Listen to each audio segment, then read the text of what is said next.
Olá a todas e todos. Eu sou Pedro Augusto, do portal Cidadão Cidade, o portal de entrevistas de Campinas. Como eu sempre falo e repito, o Cidadão Cidade ele existe com a finalidade de pensar, de ajudar a gente a refletir sobre os nossos papéis enquanto cidadãos na sociedade. O que somos nós enquanto cidadãs e cidadãos na sociedade sem a política, sem a possibilidade de nos ver representados e de lutar por essa representatividade? Algumas pessoas, elas assumem o caráter e o desafio de ir em frente aos palanques, a possibilidade de, através da política partidária, buscar uma mudança, uma melhoria de vida para a população brasileira e pensar numa sociedade mais justa, mais igualitária. Essa é uma das formas de se fazer política. Estar aqui fazendo Cidadão Cidade é uma forma de fazer política. Conversar em roda com os amigos e entender, ouvir é uma forma de política. Existem tantas formas de política e de se sentir representado e politicamente falando, que mais do que nunca trata-se de um assunto muito importante. Estamos em meio a uma pandemia de Covid-19, isolamento social, e vai ser uma campanha política nessa próxima eleição diferente de todas as outras que tivemos a possibilidade de viver. Afinal de contas, vai ser uma campanha mais baseada nessa possibilidade que estamos desenvolvendo aqui da internet, né, as campanhas digitais. Afinal de contas, como é possível a gente dialogar com as pessoas? Como que é possível ouvir a população em meio a esse contexto de isolamento social e pandemia? Antes de iniciar a entrevista com o Renato Assad, eu vou fazer aqui a dica cultural do Cidadão Cidade, que é feita no início de todos os programas. Hoje, eu vou indicar para vocês aqui esse livro do Martinho da Vila, 2018, Crônicas de um Ano Atípico. Eu poderia dizer crônicas de um ano que não acabou, porque, afinal de contas, a gente ainda está vendo os desdobramentos do que aconteceu esse ano, até provavelmente por um bom período ainda, politicamente falando. A entrevista de ontem foi iniciada com a dica de um livro sobre como conversar com um fascista. Então, como conversar com um fascista é necessário, mas esse livro aqui eu recomendo fortemente porque ele traz a possibilidade, através de crônicas, nos mostrar sobre essa política estranha, mesquinha, que infelizmente existe e permeia o Brasil atualmente. Eu vou ler um pequeno trecho aqui, que é o seguinte: são divertidas e instrutivas as histórias contadas por Martinho da Vila.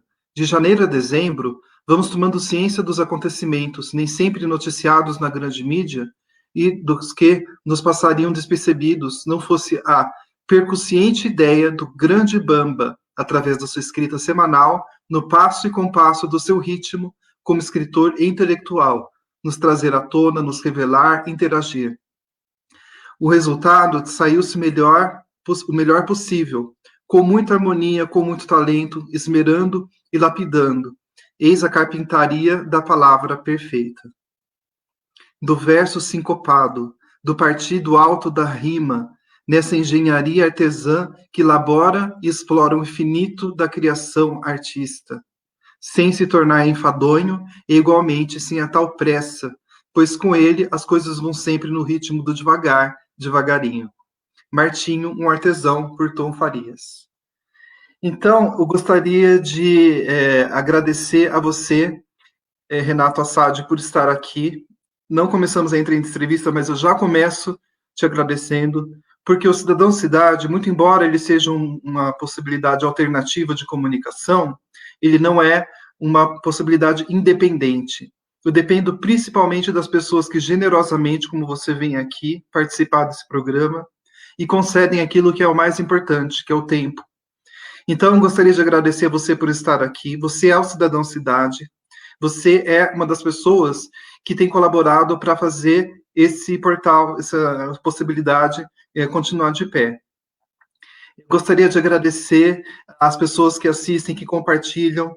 Eu tenho visto a olhos nus o crescimento do trabalho que está sendo desenvolvido. apesar das minhas, às vezes, dificuldades, ou gaguejo de vez em quando, eu consegui ultrapassar esses problemas e fazer, junto com a Jennifer, junto com o João Pedro da Paz, uma possibilidade de comunicação alternativa necessária. Eu gostaria de pedir, então, para você se apresentar aqui para o nosso público, por gentileza. Boa noite, Pedro. Primeiro, eu acho que eu gostaria de parabenizar o seu trabalho, essa iniciativa.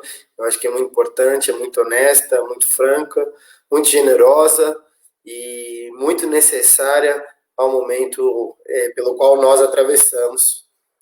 Eu me chamo Renato Assad, eu sou estudante de Geografia da Universidade de São Paulo, sou entregador de aplicativo também, há pouco tempo, recentemente, e pré-candidato a vereador pela cidade de São Paulo, né, pelo Partido Socialismo e Liberdade, o PSOL. Então, me apresento assim, brevemente, para a gente poder conversar um pouquinho também. Eu que agradeço, viu? Eu queria começar a nossa conversa perguntando uma coisa para você, que eu acho que é talvez uma das perguntas mais complexas que eu já fiz assim ao longo do programa. É uma pedra quente, né?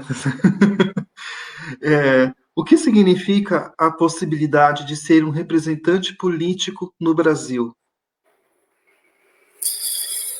É uma boa pergunta, é uma ótima pergunta.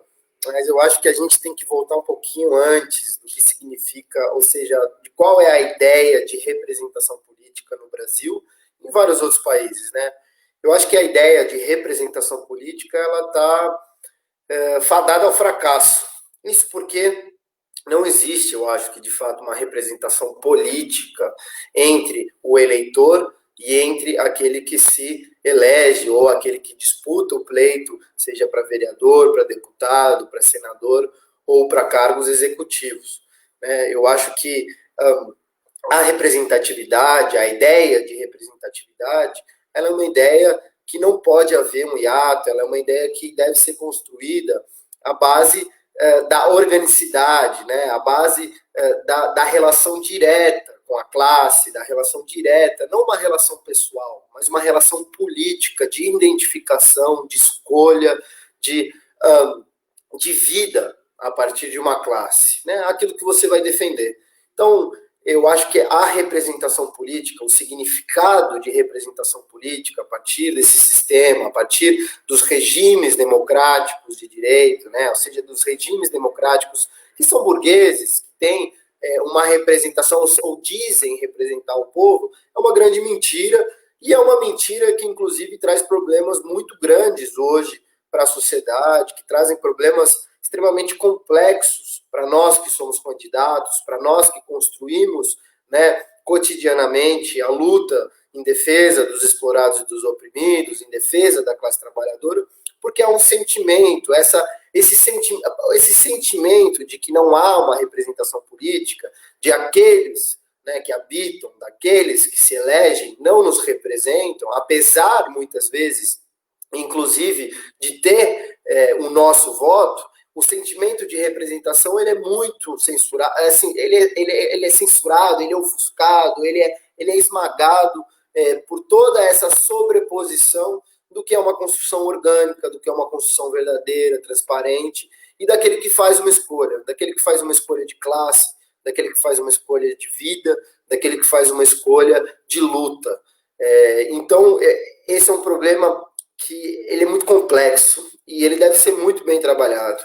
Eu acho que a gente vê essa questão eleitoreira, a gente vê que figuras, candidatos, né, se constroem em ano eleitoral a partir de demagogia para cá, demagogia para lá, mentira para cá, mentira para lá, mas nunca, ou seja, são propostas, elaboram programas para setores, para franjas sociais e para uma determinada classe da qual nunca pertenceram, da qual nunca estiveram ao lado, da qual nunca participaram. Né? Então, esse é o grande problema da representatividade. Eu acho que é a sua escolha de vida, é o seu cotidiano, né? Com quem você anda, com quem você caminha, e depois, já acho que já entrou um pontinho, depois que talvez você se elege, com quem você vai continuar caminhando e com quem você vai escolher construir a sua vida. A política ela não pode ser feita de carreira. A política ela não pode ser tomada como carreira política. Não podemos fazer carreiras políticas, porque a política, eu sou político, você é político, a sociedade inteira é política. Tudo há um significado político. Mas é muito grave, é muito preocupante a gente vê que hoje a política ela é tomada por carreiristas, a política é tomada por empresários, a política é tomada por grandes, digamos assim, administradores de empresas que justamente estão lá para fazer carreira, né, que iludem toda uma categoria e que depois disso desaparecem, que depois disso se colocam a serviço do capital, se colocam a serviço dos grandes empresários, se colocam a serviço de toda uma minoria que, sobreposta a uma maioria explorada e oprimida, nunca, numa democracia burguesa, de fato foi representada efetivamente. Não digo que não há parlamentares, não digo que não há nenhum político que hoje eleito não represente a classe trabalhadora. Há sim, mas há uma minoria.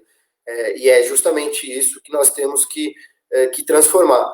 Então, não entendo que a representatividade, não entendo que essa dinâmica eleitoral, né, de 2 em 2 anos, né, para disputas municipais, disputas depois federais e estaduais, não entendo que ela seja, não entendo que a representatividade esteja aí por cima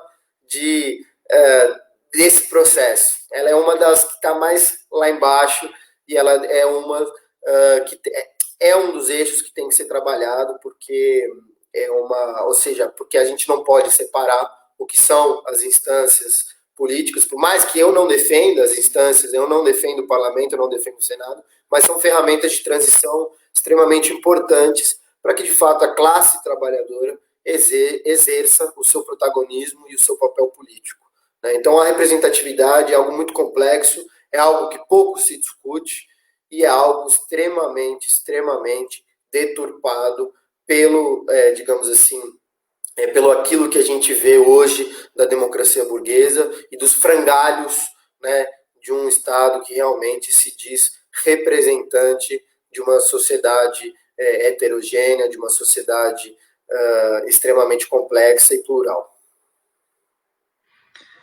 Inclusive porque eu tenho a impressão de que durante a campanha eleitoral, né, são rios e rios de dinheiro, então é um rolo compressor, é quase como assim, você tentar lutar contra um rolo compressor, que é toda uma máquina que vive disso, né, de brindes, de campanha, promessas, toma lá da cá, aí a gente vive com uma sociedade extremamente frágil, onde tem gente que passa fome, tem gente que não tem condições básicas, aí uma pessoa chega, dá uma camiseta, muito embora isso seja, inclusive, crime, né?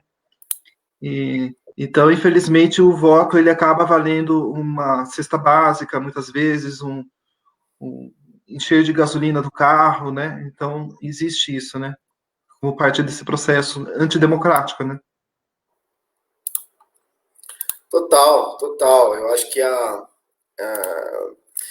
o grande centro, eu acho que da política, ou seja, eleitoreira, seja ela pequeno burguesa, seja ela burguesa, ou seja ela mesmo da burocracia, quando eu digo burocracia, eu me refiro ao PCdoB e ao PT, sem nenhuma vergonha em fazer essas críticas, elas se resumem a pautas, por um lado, do campo da burocracia, se resumem a pautas extremamente conciliatórias, né, como a gente viu nos 13 anos do governo PT, a pautas extremamente pontuais, num cenário, digamos assim, a pautas que não, de fato, pretendem disputar o protagonismo e colocar sobre tudo aquilo que a gente tem os interesses da classe trabalhadora, os interesses dos explorados e oprimidos, dos negros, da nossa juventude, etc.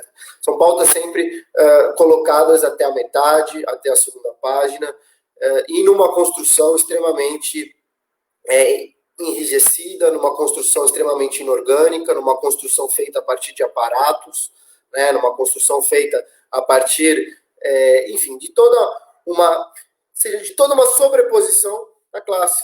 Né? Então, se você constrói uma campanha que é sobreposta à classe, não há como, de fato, representar a classe. E, por outro lado, eu acho que as campanhas eleitorais, ou seja, As campanhas eleitorais, eu acho que tanto da burocracia como da burguesia, elas representam o mesmo objetivo, que é realmente se eleger. Ou seja, é uma disputa pelo aparato, né, com diferentes interesses, né, mas é uma disputa pelo aparato, é uma disputa de se apropriar do aparato pelos seus próprios interesses. Então, deixam os interesses da classe, deixam os interesses de todos os explorados e oprimidos de lado, para, de fato, se construir. Ou seja, esse é um problema que se desenvolveu durante o século XX inteiro, é um problema que precisa ser superado. Então, a luta ela é muito difícil, porque ela é uma luta que se dá em duas frentes, né? Ela é uma luta contra a burocracia, ela é uma luta anti a burocracia, ela é uma luta anti essa falta de representatividade, ela é uma luta que se coloca para que a classe trabalhadora exerça o seu papel político, e pelo outro lado ela é uma luta anticapitalista, é uma luta contra a apropriação também do aparato, contra a apropriação política dos grandes burgueses, né, dos pequenos burgueses e de todos aqueles setores que, enfim, estão lá para governar e estão lá para fazer do parlamento, do Senado, de todas as câmaras, enfim, municipais, um grande balcão de negócios, né, para lá, ou seja, eu me candidato, aquela empresa, ela vai e financia privadamente aquela campanha, e aí a pessoa se elegendo, ela vai, obviamente, que legislar, ela vai exercer o seu papel político justamente para retribuir tudo aquilo que foi investido na sua própria campanha. Então, são dois problemas que terminam na mesma, ou seja, a consequência é a mesma, ou seja, a consequência ela é singular, que é justamente, né, a censura, a sobreposição ao protagonismo político da classe, mas que são duas frentes de luta, né? Então, eu acho que é um pouco por aí, assim, não quero ser negativo também, porque tem muita gente boa entrando no parlamento, tem muita gente boa disputando os processos eleitorais, e é justamente nesse caminho que a gente tem que ir. E eu acredito que os processos, o processo eleitoral, a disputa eleitoral, ele é um processo que não deve ser voltado à discussão de entre corporações, empresas, ele tem que ser discutido na rua com a classe. Ou seja, não há sentido nenhum de você disputar ou de você construir um programa que seja sobreposto, ou que não tenha a participação da classe, ou que não tenha as demandas e os interesses da classe representados. Então, é mais um processo, o processo eleitoral eu enxergo assim, é mais um processo do qual nós queremos participar, mas para usar como ferramenta comunicativa, para usar como ferramenta de denúncia, de exigência, e poder participar justamente para tentar aglutinar, somar, construir o protagonismo político da classe trabalhadora. Porque senão vira uma disputa pelo aparato, e a gente corre e corre e corre dessa ideia. Antes de continuar, queria falar algumas manifestações aqui. A Dalila Guiar está dizendo, excelente, Renato Assad. Companheira Marcelo... lá de Honduras. Oi? Não entendi. Ela é uma companheira lá de Honduras. Ah, que beleza! Seja bem-vinda. Aqui o Marcelo Lírio, ele está falando, cidadão cidade importante demais. Queria destacar também que o Marcelo Lírio ele tem um programa de entrevista no Rede Popular, um canal do YouTube, que se propõe a debater política, cultura em geral. Fica aqui a minha dica. Então, foram duas dicas culturais de hoje, o livro e o Rede Popular, que é o canal do YouTube. O Jefferson Ave está aqui mandando um salve para a gente. O Gabriel Manhães Barreto está dizendo aqui, importante discussão. É remar contra a maré, discutir sobre representação política, diante de instituições a serviço de tão poucos, em total descrédito perante aos de baixo. Só falando mais aqui, que eu vou querer comentar e fazer uma pergunta em cima desse comentário dele aqui. A Sueli Alves está dizendo orgulho de Renato Assad. E o Kim Poleto está dizendo, boa, Renato. Aqui, olha. Remar contra a maré, discutir sobre representação política diante de instituições a serviço de tão poucos, em total descrédito perante os de baixo. Isso me fez lembrar, eu vou parafrasear aqui, eu vou fazer o abuso, cometeu o abuso de parafrasear a Bíblia. Tem uma parte que fala, são muitos chamados e poucos os escolhidos, né? Acho que a gente poderia fazer uma mudança assim, são muitos os chamados e poucos os envolvidos. Porque, assim, durante o período da época de eleição, é uma coisa impressionante o que surge, assim, de churrasco, o que aparece de gente, assim, super, que você não via há anos, assim, que de repente aparece, assim. Então, é uma coisa impressionante isso. Por isso que eu coloquei esse tema, porque, assim, o que é representatividade política? Até que ponto estar aqui pode ser tão representativo, politicamente falando, do que estar fazendo uma campanha, por exemplo, né? Então, o diálogo, isso que você falou, a arte do diálogo. Por isso que eu coloquei esse tema, porque eu acredito que seja um tema bem delicado, porque a gente vive num país em que a representatividade política, político-partidária, se dá através de uma máfia, de um rolo compressor que vai contra a possibilidade de tentar pensar numa democracia madura, de fato, né? A democracia é um processo. Então, eu queria perguntar para você sobre como que é a possibilidade de estar sendo candidato num país que optou por um presidente da República, assim, já que a nossa live, nossas regras, a gente fala mesmo, optou por um presidente fascista, que optou por determinados governadores fascistas e que está, assim, cada vez mais numa coisa de pós-verdade, tentando subverter as coisas, as palavras, tentando dar um outro sentido para as coisas. Como que é para você ser candidato? De onde que você tira energia? Vivendo num país que está passando por uma fase tão complicada, inclusive considerando o contexto que a gente está, de Covid-19, isolamento social. Como que você tira energia para ser candidato? É, a gente, eu acho que a luta pelo aquilo que a gente acredita, aquilo que a gente defende, ela é apaixonante.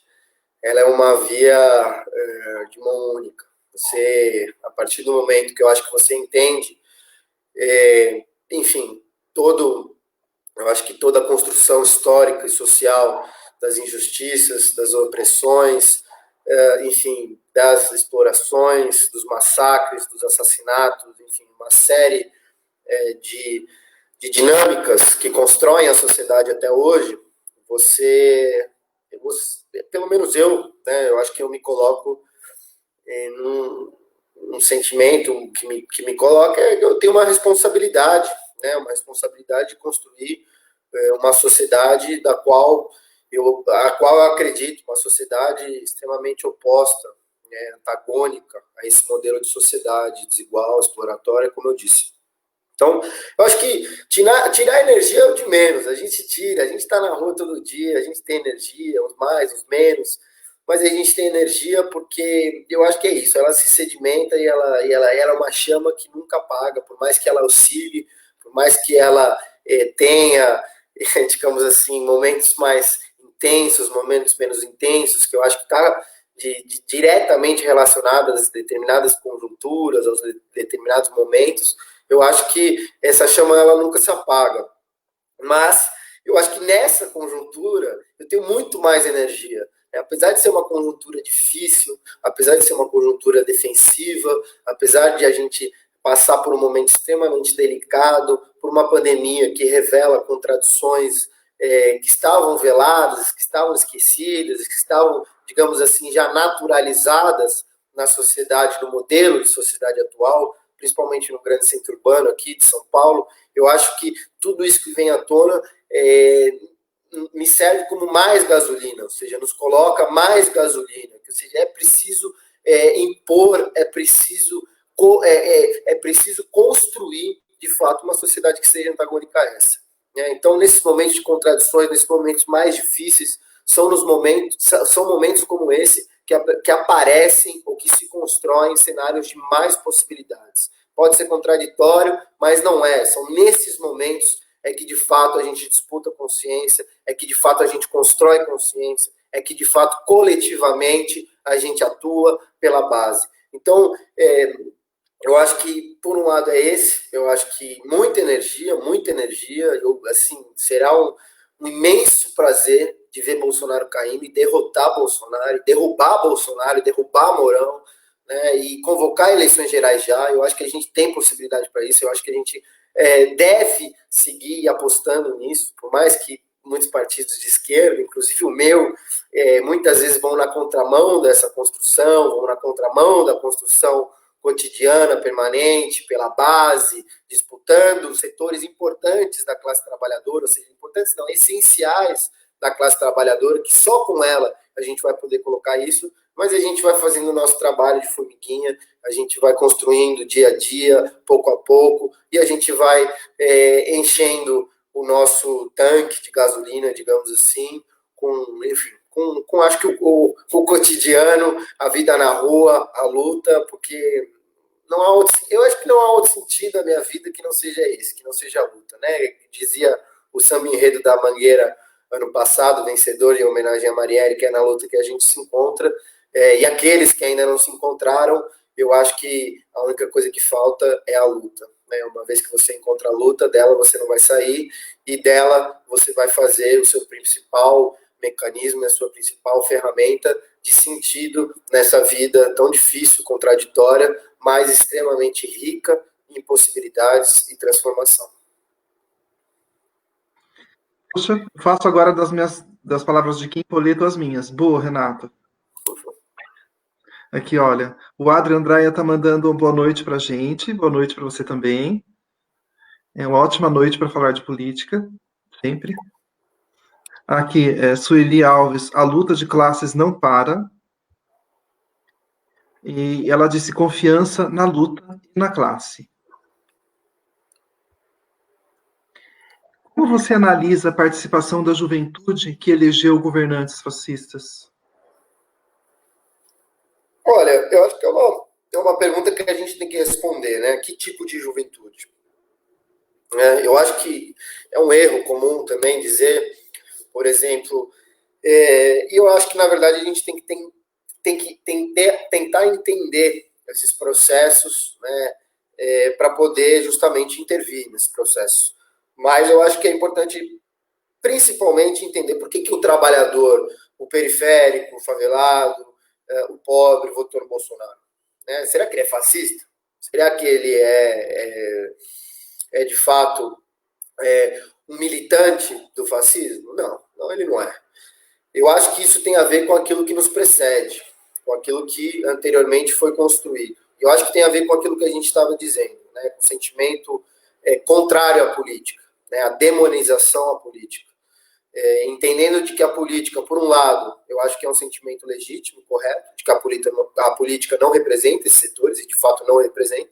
E aí quando você tem um candidato que há 30 anos habita numa cadeira no parlamento e diz, e surge das cinzas, né, da onde ele nunca saiu, ou seja, nunca fez de absolutamente nada, nunca construiu nada, a não ser defender publicamente a milícia, a condecorar milicianos, escreveu acho que 2 projetos de lei que nunca foram aprovados, enfim, tem uma série de envolvimentos com o escritório do crime no Rio de Janeiro, uma série de declarações absurdas e criminosas em que qualquer país sério estaria preso, surge essa figura neofascista, essa figura abjeta, essa figura asquerosa, nojenta, que precisa ser eliminada da política nacional, dizendo que vai mudar tudo isso que está aí.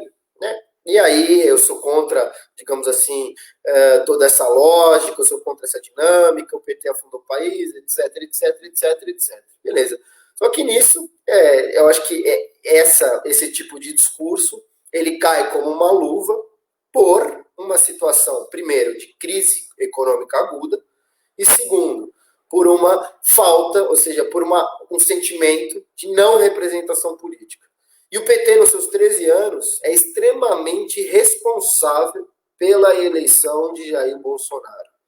O PT, em seus 13 anos, fez algo que ainda a gente vai demorar muito tempo para reconstruir, que é a disputa política cotidiana pelas ruas. O PT tirou a disputa política das ruas e colocou essa disputa pelas cúpulas, e colocou essa disputa, digamos assim, esses interesses num balcão de negócios, junto à PMDB, junto à PTB, junto ao DEM, junto a vários outros partidos que, historicamente, regem os interesses do legislativo, que regem os interesses do judiciário e do executivo, quando tem seus representantes menos, né, não como presidente, óbvio que a presidência era do PT.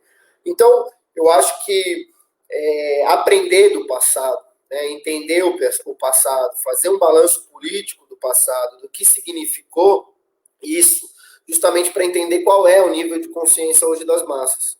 Né? Então, o trabalhador que votou no Bolsonaro, ele não é fascista, mas ele parte de uma leitura, porque ele não é burro, ele parte de uma leitura de acontecimentos, e ele sente no bolso o desemprego, ele sente no bolso as questões objetivas que colocam uma necessidade de ruptura imediata. E aí aparece um governante, aparece um candidato ao governo que se diz que é antissistema, que diz que vai acabar com tudo isso, né, e que, na verdade, óbvio, que faz o contrário, sabemos, não acho que nem precisa a gente colocar aqui. Enfim, então tem uma influência muito grande. Então, o que a gente tem que, por um lado, uma tarefa extremamente importante é limpar toda a pecha da esquerda, ou seja, limpar o que é ser de esquerda hoje. Hoje, se o Dória é comunista, né? O Dória, todo mundo é comunista para o bolsonarismo. Né? Então, primeiro você tem que limpar essa pecha. O que é ser de esquerda? Hoje, ser de esquerda é muito demonizado por setores importantes da classe trabalhadora que nós queremos disputar. E como é que você limpa essa pecha? Como é que você demonstra? Com campanha eleitoral? Minimamente. Mas eu acredito que na prática, no cotidiano, na construção. Então, não há outro caminho que não seja a construção permanente nas ruas. De novo, eu falo sempre isso, mas a construção ela deve ser permanente nas ruas, ela deve ser uma disputa de consciência, ela deve ser uma disputa que você coloque, ou seja, que você dialogue com a classe para entender por que a crise econômica existe. Quais são as medidas que deveriam ser tomadas numa crise econômica para defender os seus interesses, trabalhador? Na verdade, quais são as que são tomadas? Então, toda essa discussão, toda essa elaboração, ela tem que partir de um balanço daquilo que a gente dizia de representatividade, de um balanço da disputa eleitoreira pelo aparato, do balanço, enfim, do papel que cumpriu a burocracia junto, né, aos partidos burgueses, históricos burgueses, representantes, né, do capital financeiro, e superar isso. A gente precisa superar o lulopetismo. Eu entendo que não há outra via que não seja, por um lado, uma luta pela superação do lulopetismo, e sem ser sectário, antipetista, porque isso é coisa de direita, mas entendendo os seus limites, entendendo de que não apresenta, de fato, isso está dado, porque senão as massas não teriam deixado o impeachment da Dilma acontecer, e as massas não teriam elegido Bolsonaro, está dado que há um limite no programa, ou seja, na ideia da política de conciliação de classe, na ideia de fato, fazer também entrar na dinâmica do balcão de negócios a partir das instituições políticas, e que isso precisa ser superado. E precisa ser superado pela classe. Precisa ser superado pela classe. E nós, do PSOL, outros partidos da esquerda também, precisam atuar como uma ferramenta de disputa para essa superação e numa luta, né, pela derrubada do governo Jair Bolsonaro de imediato. Eu acho que são duas tarefas muito simples, mentira, são extremamente complexas, muito difíceis, que devem ser, ou seja, discutidas e construídas permanentemente, mas a gente vai fazendo o nosso trabalho de formiguinha como pode para mudar esse cenário. Tem um comentário aqui do Gabriel Manhães Barreto, ele está dizendo aqui o seguinte: a extrema-direita está bastante presente nas redes, há mais tempo e melhor do que a esquerda. Mas a eleição do genocida não pode ser resumida pelas influências das redes sociais. Apesar de toda a hipocrisia por trás, o Verme conseguiu aglutinar um sentimento antissistema.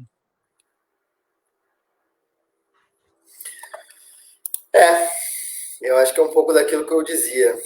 A sensação, o sentido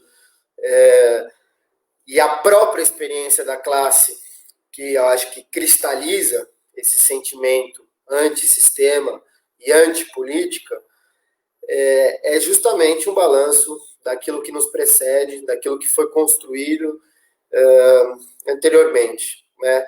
É óbvio que as mídias burguesas, é óbvio que todos esses setores construíram a ideia de que o PT roubou trilhões e de que o PT acabou com a sua vida, óbvio, usado como ferramenta para disputa da consciência, da opinião pública, justamente para apoiarem, para construírem um projeto que seja extremamente neoliberal, ultraliberal, que seja um projeto que defenda o interesse das grandes empresas, etc, etc, etc. E até por isso que você vê, né, a Globo ela é uma gigante crítica do governo Bolsonaro, mas de Paulo Guedes e do plano econômico não abre a boca. Né? O plano econômico neoliberal, o plano econômico o plano econômico da austeridade enfim, e óbvio, de manutenção da taxa de lucro do capital, ele não jamais será criticado pelos setores da mídia burguesa. Mas a gente não pode atribuir, como disse o Gabriel brilhantemente, a gente não pode atribuir as eleições a isso. Né? Porque se você, por um lado, tem essa campanha, mas na prática a realidade é outra, o trabalhador, a trabalhadora e as massas vão falar, não, mas espera aí, isso aqui não condiz com a realidade. Né? A gente não enxerga isso. Mas o problema é que o PT deu margem para que isso acontecesse. O PT escolheu o seu caminho. O PT ele fez uma opção de classe. E ele escolheu não governar e não representar a classe trabalhadora. É muito duro falar isso. Pode parecer inúmeras coisas, mas é uma triste realidade. O PT fez a sua escolha e ele não escolheu a classe trabalhadora. E até hoje, pasmem, e até hoje não escolhe a classe trabalhadora porque não se coloca à disposição da luta direta para derrubar o governo Bolsonaro. Então ele segue apostando na institucionalidade, ele segue apostando na conciliação de classe, ele segue apostando no diálogo com setores da grande burguesia, do capital financeiro e partidos da direita, ou seja, partidos digamos assim, daquele neoliberalismo clássico lá do FHC, enfim, de toda a década de 90, Itamar Franco. Então, ele fez uma opção de classe e isso, a conta chega.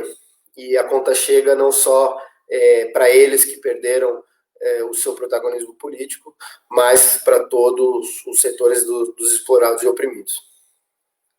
Agora, a gente falou assim, leves pinceladas, né? Porque daria assim um programa assim de vários blocos só falando sobre essa parte, né, da influência. Inclusive tem um vídeo que eu vou indicar para vocês. Nossa, hoje eu estou cheio das indicações. Um vídeo do Greg News sobre liberalismo, que é excelente, é super didático, é simples assim, assim qualquer pessoa que fala, mas eu não gosto de política, assista, porque é um vídeo que ele explica de maneira assim bem simples o que é o liberalismo e o Frankenstein que ele virou no Brasil, porque assim é onde pega assim pedaços, onde se interessa, e aí forma uma figura que sabe que ganhou uma vida própria aqui no Brasil, né? Então a gente tem candidatos assim, porque eu sou liberal na política e conservador nos costumes. Então assim esse tipo de aberração que vem assim com tipo uma espécie de neoliberalismo, não sei como... Agora, eu queria perguntar para você, o que é a arte da política? A arte da política, eu acho que são algumas quantas coisas, né? Mas a arte da política, e eu acho que a arte da política revolucionária, é justamente a arte da construção. Eu acho que é construir. E aí isso envolve uma série de questões, como construir, com quem construir, por que construir. Então, eu acho que a arte da política revolucionária é a construção. Por um lado é a disputa da consciência, por um lado é a paixão pelo aquilo que você luta e acredita, por outro lado são desafios, barreiras e toda uma série digamos assim, de derrotas que a vida cotidiana vai te colocando, e a arte de superar essas derrotas, a arte de seguir lutando, de seguir construindo, e a arte de também, eu acho que sempre aprender com os erros, ou seja, aprender com os seus erros construtivos, aprender com os seus erros, enfim, com tudo aquilo que você dissemina, com tudo aquilo que você, da maneira que você intervém, é a arte também de cada vez mais aperfeiçoando, ou de cada vez mais se formando como sujeito político. Né? Eu acho que todos nós somos sujeitos políticos e eu acredito que a nossa formação é uma formação permanente. Do dia que você se entende como sujeito político até o dia que você, enfim, deixa esse plano de vida aqui, esse planeta, eu acho que você segue se formando politicamente. Não há mais, menos, ou seja, não há uma escala, níveis de que você atingiu e pode se dar por satisfeito, né? Porque a realidade, ela nos coloca novas formas, novas dinâmicas, inéditas ou não, remoduladas ou não. Então, acho que a arte da política é muito isso. É a arte da construção individual, da construção coletiva, da disputa de consciência, da superação de desafios, de reveses, e justamente para construir uma sociedade e um modelo completamente antagônico ao desse. Então, a arte... eu acho que a arte ela não se faz em nenhum outro lugar que não seja na rua.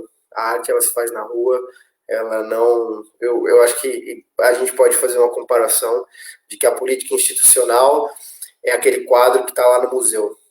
Ele é um quadro de acesso aos privilégios, né? Ou seja, de acesso àquelas pessoas que têm condição, que têm ciência daquele museu, que podem pagar uma entrada, que está lá com uma pessoa apresentando, toda aquela formalidade, todo aquele conceito burguês nojento.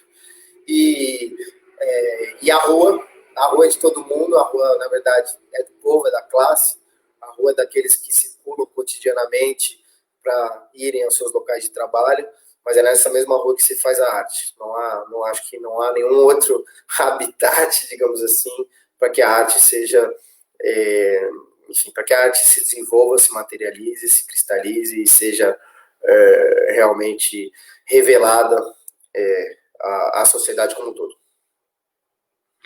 Você falou sobre as ruas, e eu já estou aqui pensando assim na próxima pergunta, porque uma coisa que essa pandemia jogou na nossa cara é que assim, tem algumas coisas que a gente preferia ignorar, fingir que não existe, né? A gente, assim, enquanto sociedade. Por exemplo, mas fique em casa, isolamento social. Mas como que é possível você cobrar de pessoas que fiquem em casa quando muitas vezes elas nem casa têm? Então, a partir do momento em que as pessoas têm a possibilidade de pegar um vírus que dá um medo da morte, afinal de contas, quem não tem medo da morte, né? Acho que é impossível não ter medo da morte, né? Desse desconhecido, estranho.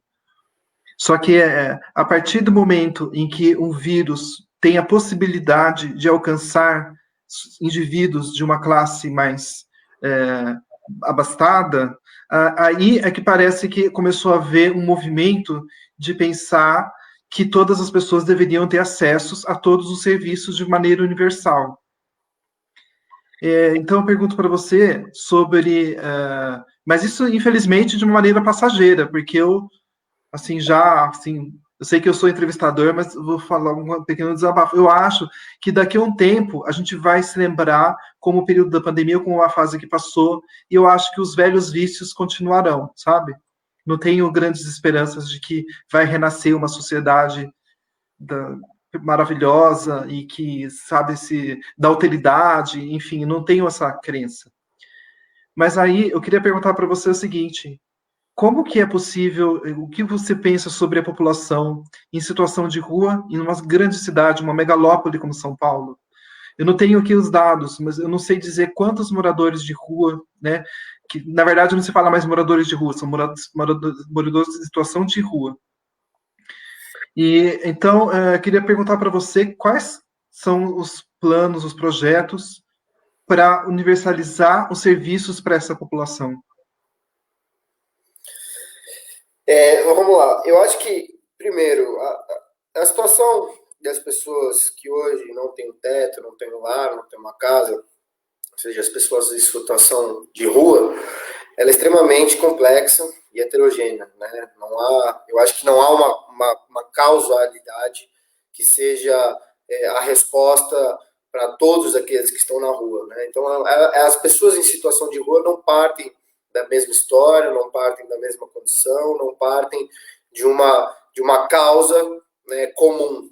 As causas dos moradores de rua são muito complexas, né? Podem ser divididas, alguns estudos dividem essas causas em 3 blocos, 4 blocos, 2 blocos, mas elas, óbvio, têm a ver com a questão econômica, ou seja, pessoas que ficaram desempregadas, pessoas que não tiveram mais uma renda para a sua própria subsistência, pessoas, enfim, que foram marginalizadas do mundo social do trabalho, ou seja, da sua própria subsistência a partir do trabalho, estão nessa situação, muitos estão nessa situação. A gente tem pessoas também que tiveram conflitos familiares, que têm questões psicológicas importantíssimas, ou seja, complexas, densas, né, que muitas vezes podem estar ligadas ao uso de drogas. Então, é uma questão também de saúde pública, né, a situação, pessoas em situação de rua, são pessoas que têm digamos assim, uma complexidade enorme. Até por isso, IBGE, enfim, todos aqueles que levantam e fazem levantamentos de números e dados, a população de rua mundialmente, ela é muito dificilmente ela é contabilizada, enfim, ela é mapeada, né? Então, por um lado, você tem um problema gigantesco de um processo, ou seja, de levantamento de dados, de quantas pessoas. A gente tem um levantamento de dados mais totalizantes, mais gerais, enfim, que indicam, inclusive, nos últimos 4 anos, eu acho, um aumento de 40% da população de rua em São Paulo, se eu não me engano. Esses são esses números. Enfim, mas não há um levantamento de quantos são, quem são, da onde surgiram. Então, esse é um problema muito grande. E o outro problema muito grande também é que não há política pública a esses setores. Não há intenção nenhuma de, digamos assim, de se enfrentar esse problema, ou seja, de colocar uma possibilidade para que essas pessoas, primeiro, saiam da situação, ou seja, em que estão, numa situação à margem de qualquer possibilidade e dignidade de uma vida digna, ou seja, de uma vida meramente sustentável, ou seja, as pessoas que estão na rua, elas sofrem, as pessoas que estão na rua, elas enfrentam cotidianamente uma situação que é a barbárie, né? E a barbárie, ela é naturalizada nessa sociedade. A barbárie, você passa na rua, você passa embaixo do minhocão, você passa embaixo de diversos pontos que concentram moradores de rua, e você olha para aquilo como algo já enraizado na paisagem, algo que ali pertence e parece que ali sempre esteve, né? E você não faz uma leitura de que aquilo não é algo normal, de que aquilo de fato é uma barbárie. Então, eu acho que o primeiro passo é entender quais são as causas quais são as causas que, enfim, que colocam pessoas em situação de rua, né? Se você não tem a causa, você pode mais ou menos remediar algo de maneira paliativa, né? Você pode tentar remediar muito mal, entendo. Ou seja, se você não tem o diagnóstico da causa, você não tem a solução, ou seja, você não tem uma alternativa. Óbvio que a solução ela não é simples, dada, mas você não tem a solução, ou seja, você não enfrenta o problema na sua raiz. Eu acho que tem a ver, primeiro, com o desemprego em massa, que toda crise econômica, enfim, toda essa... É muito grande, não quero aqui me estender, mas toda essa lógica de uma sociedade capitalista, essa lógica voltada à exploração, essa lógica voltada justamente à barbárie. E, por outro lado, você tem as questões psicológicas, você tem as questões familiares que também estão enraizadas historicamente e que, óbvio, que estão correlacionadas diretamente à sociedade capitalista, que também colocam uma questão de saúde pública, uso de drogas, etc.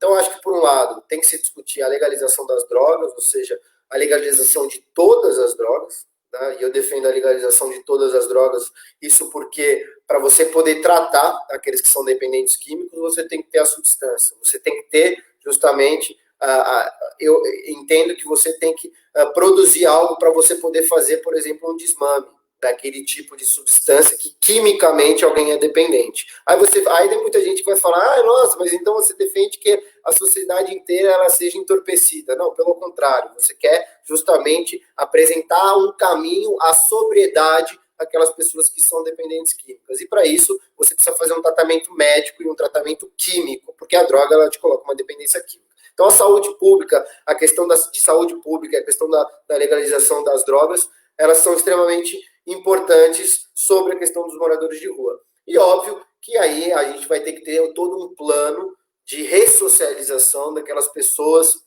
que, enfim, que não apresentam uma situação de vulnerabilidade na questão das drogas, de uma dependência, e que precisam ser ressocializados. E aí você tem uma série de medidas que podem ser feitas, como planos de obras públicas, e colocarem, ou seja, um contrato com pessoas em situação de rua e apresentar ou seja, uma fonte de renda com planos de obras públicas, né, para aquelas pessoas que elas possam ir trabalhar justamente, e obras públicas, vejam, não ponte, túnel, essas coisas que políticos fazem justamente para enriquecer empreiteiras, mas obras públicas, por exemplo, que sirvam aos próprios interesses da classe trabalhadora. Então, obras públicas de saneamento básico nas periferias, obras públicas que estejam diretamente ligadas, por um lado, às populações da classe trabalhadora, dos explorados e oprimidos, justamente para colocar um processo de ressocialização a partir do trabalho a essas pessoas. E aí envolve uma série de questões como psicólogos, envolve uma série de questões como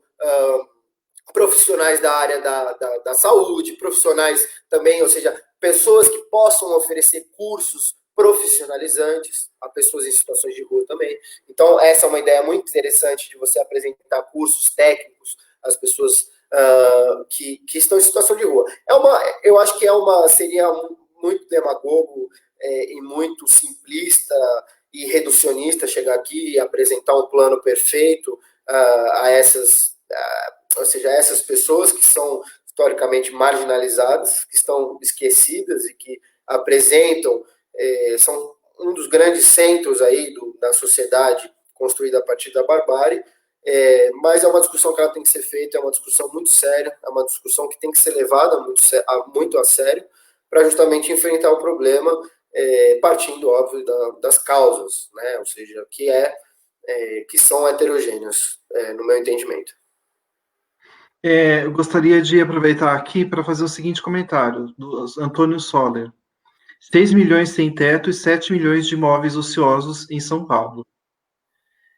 E sobre isso ainda, aqui o Gabriel Manhães Barreto falou o seguinte: em São Paulo, nenhum hotel se colocou à disposição para abrigar pessoas sem teto durante a pandemia, mesmo com medidas, decreto emitidos pelo poder público. E a Luísa Lozar está dizendo aqui, olha, dependência química é tratada como questão psiquiátrica e não com a especificidade que requer. Eu gostaria de aproveitar, assim, só falar que esses dias atrás eu tive a oportunidade de fazer uma entrevista sobre redução de danos. Então, é um serviço que é muito importante e que inclusive tem na Cracolândia, e que é parte desse pacote, né, digamos assim, do que você falou de medidas necessárias, né? Sim, a Cracolândia ela é um grande exemplo do problema social, de um problema social que a gente enfrenta. E, enfim, a gente tem que lembrar, né, que o ex-prefeito Dória derrubou prédio com gente dentro na Cracolândia. E que esses mesmos políticos e figuras preferem esquecer todo esse setor da sociedade, justamente, ou seja, fazem a escolha de que não lhes interessa a vida dessas pessoas. E eu acho que o Antônio diz, né, que há mais casas sem gente do que gente sem casa, né? O Guilherme Boulos gosta de dizer isso muito, e ele tem muita razão, ou seja, E isso eu acho que é um dos pilares para a gente entender uma das consequências, ou seja, desse tipo de modelo de sociedade regida a partir do capital. Ou seja, como é que ou seja, como que se pode naturalizar e como se pode entender e achar que é normal que temos mais casas sem gente do que gente sem casa. Ou seja, são imóveis ociosos que não cumprem a sua função social, ou seja, vão em contramão àquilo que diz a Constituição, e que ficam lá anos e anos parados, né, a partir enfim, de qualquer atividade que lá acontecia, que não acontece mais, e aquele dono, aquele proprietário fica especulando, especulando, especulando, especulando, até a hora de chegar e vender e se enriquecer com aquela venda daquele território. Então, a política de moradia também, o direito à moradia, né, ela é uma questão fundamental para a gente tratar do tema. Né, e ela remonta, mais uma vez, as principais causas. Né, quais são as principais causas que estão enraizadas no modelo da sociedade capitalista. Né, então, enquanto eu acho que não houver uma transformação profunda, esse é um fato que tende muito a se manter, ou seja, esse é um dado que se tende a se sustentar na nossa sociedade. Então, eu acho que é um fato que deveria colocar todo mundo num sentimento de perplexidade. Não, mas é normal.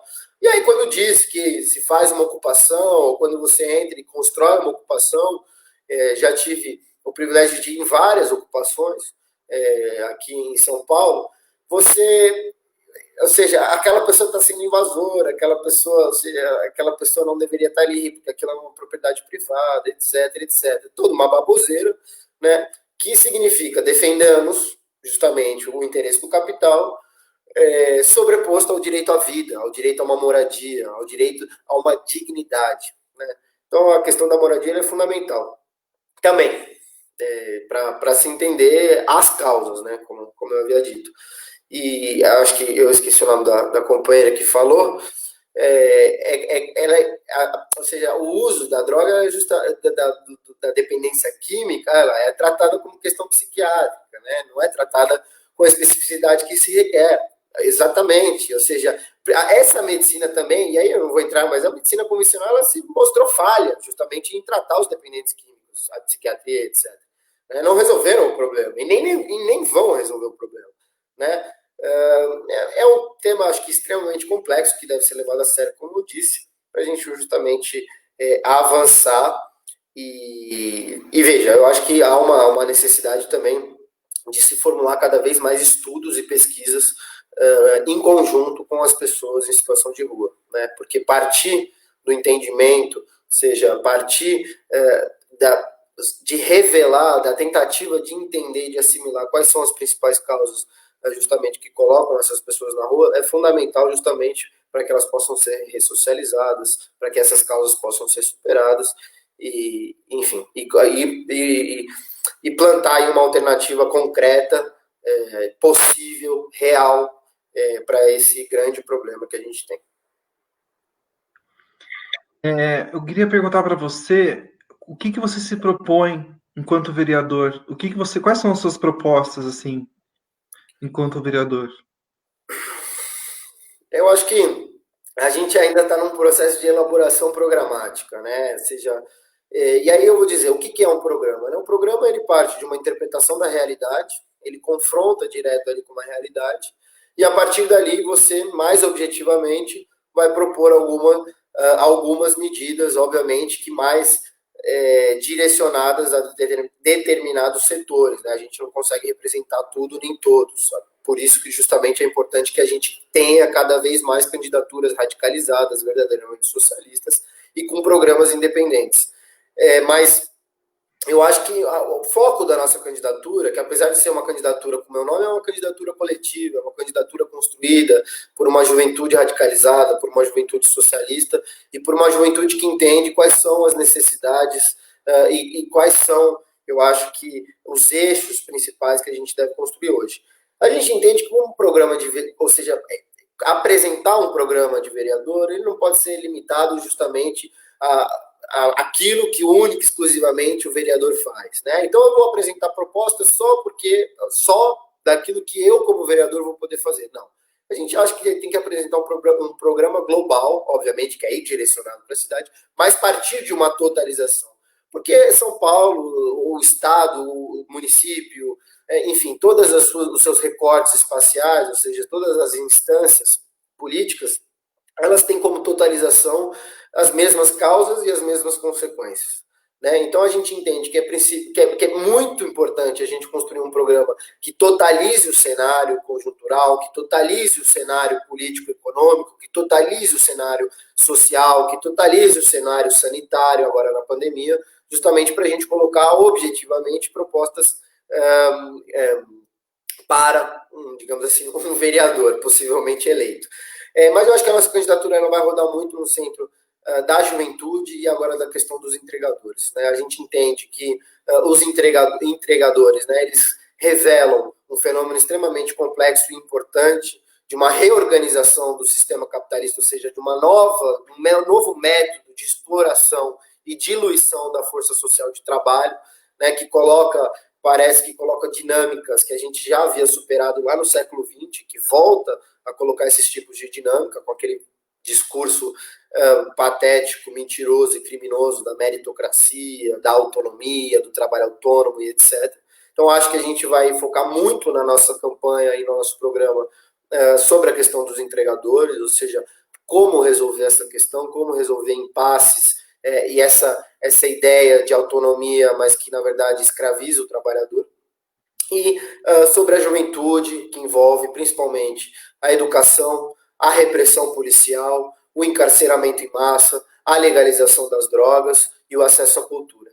Tudo isso a gente acha que são temas centrais e eixos importantíssimos para a gente discutir, disputar, denunciar e exigir, acho que propostas que eventualmente podem ou não serem construídas a partir de uma juventude. A gente aposta na juventude, a gente acredita que a juventude justamente são aquelas que vão tomar pela mão todos os processos, enfim, toda a dinâmica social vai ser tomada eventualmente pela juventude. Então a gente quer construir uma juventude que de fato pegue pelas mãos e que dispute e que tenha a consciência de que a sociedade ela pode ser feita a partir das suas próprias mãos. Então, eu acho que a legalização das drogas é um tema central para nós. O fim da polícia militar é um tema central também. A polícia que mais mata no mundo, a polícia que participa e que coloca em prática, né? Ou seja, um genocídio histórico da população jovem, negra, periférica. Enfim, eu acho que é um tema extremamente importante, que pouco vem se falado, né? Ou quando falam na desmilitarização da polícia, o que não serve. Enfim, eu acho que a questão da saúde, da educação pública, laica, gratuita e de qualidade para todos também é extremamente importante, porque a gente sabe que a educação é uma das principais ferramentas de emancipação da classe, né? A ferramenta ela tem que servir justamente para um processo crítico, ela tem que ser universalizada. A gente não pode mais aceitar de que a USP, por exemplo, onde eu estudo, seja um ambiente extremamente elitizado. Isso vem mudando, mas vem mudando muito pouco ainda com a implementação das cotas étnico-raciais, com as cotas de estudantes de escola pública. Então vai virar muito por aí, né? Mas assim, eu acho que a discussão ela tem que ser feita, a discussão ela tem que ser feita pela base. E o programa ele tem que surgir a partir justamente, não pode surgir a partir de uma, digamos assim, nós somos os eruditos, temos a solução do problema. Não, ele tem que partir a partir da demanda da classe, a partir da juventude, a partir de toda uma demanda e que esses setores possam ter todas as suas demandas e as suas reivindicações incorporadas no programa.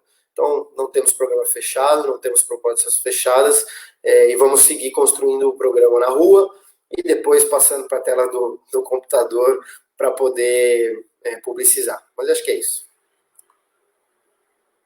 E falando em rua, você, nesse período que a gente está vivendo, né, o seu trabalho, ele faz com que você lide diretamente com as ruas, né? Então você está de verdade, você está convivendo nas ruas, você está vendo o que é estar nas ruas, em um período em que tanta gente fala assim, mas fique em casa, fique em casa.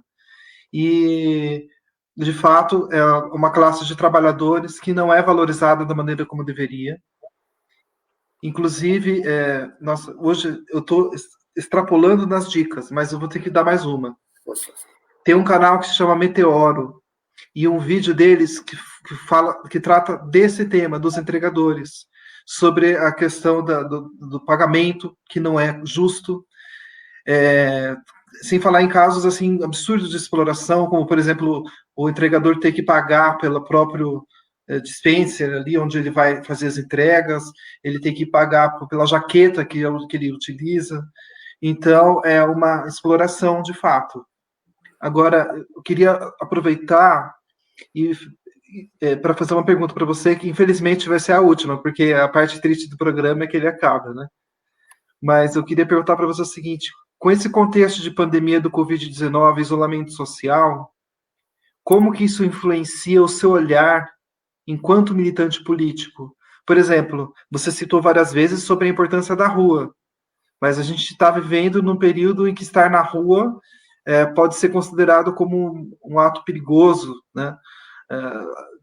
Se tratando de isolamento social necessário durante esse período de pandemia. Então, como que esse contexto influencia no seu olhar enquanto militante? Eu acho que a pandemia ela vem para revelar uma série de fenômenos, uma série de elementos, uma série eu acho que de realidades, de recortes de realidades que por muito tempo haviam sido maquiadas, escondidas. A pandemia ela é um marco da humanidade, ela é um marco social, sanitário e econômico fundamental para a gente pensar uma sociedade alterna a essa, uma sociedade antagônica a essa, como eu disse.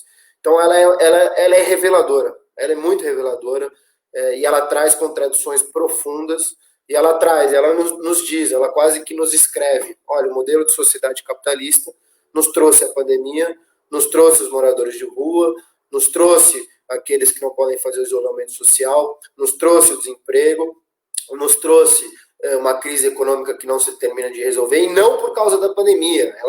A pandemia ela é reveladora. Ela não é só uma causa, né? A pandemia não é uma causa da crise econômica. A crise econômica era precedente à pandemia, né? A pandemia ela vem e revela as contradições. Então a pandemia ela é um marco extremamente histórico do qual a gente precisa tirar muitas lições e de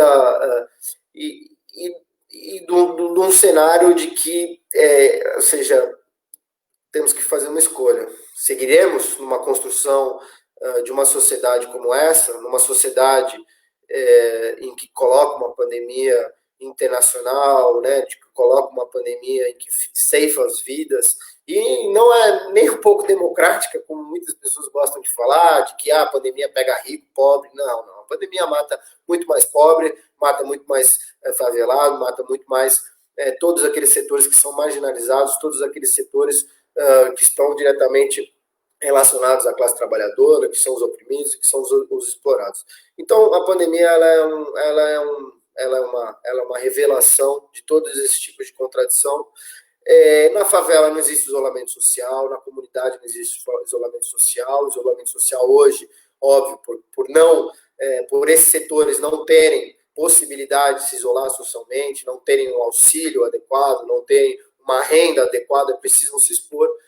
E se esses setores se expõem, e frente à necessidade política que a gente está, a gente tem que ir para a rua, sim, aqueles que podem, com muito cuidado, com muita higiene, com medidas de segurança, mas a gente tem que ir para a rua porque a gente tem que derrotar Bolsonaro, porque enquanto Bolsonaro ficar no poder, mais pessoas vão morrer do Covid, mais pessoas, enfim, vão ser afetadas pela pandemia, e óbvio que a gente está falando dos setores né, da classe trabalhadora, óbvio que tem sempre tudo aquilo jogado nas costas.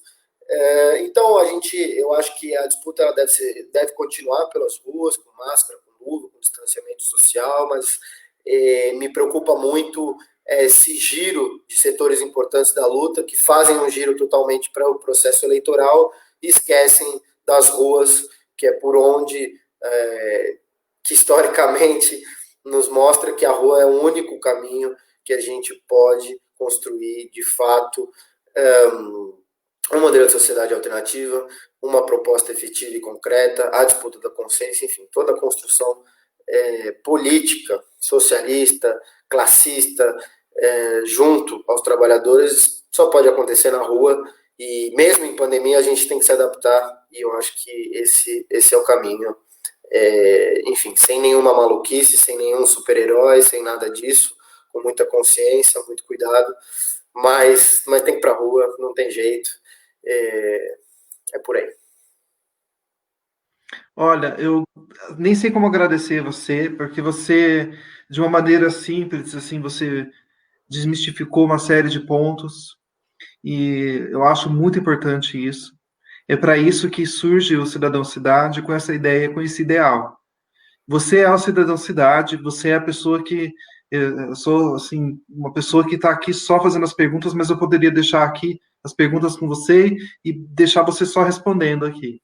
Eu gostaria de agradecer a sua presença, porque foi fantástico. Gostaria de dizer que eu me sinto representado pelos seus anseios, me sinto representado pela sua vontade de fazer uma política com P maiúsculo, uma política construtiva, e não essa politicagem.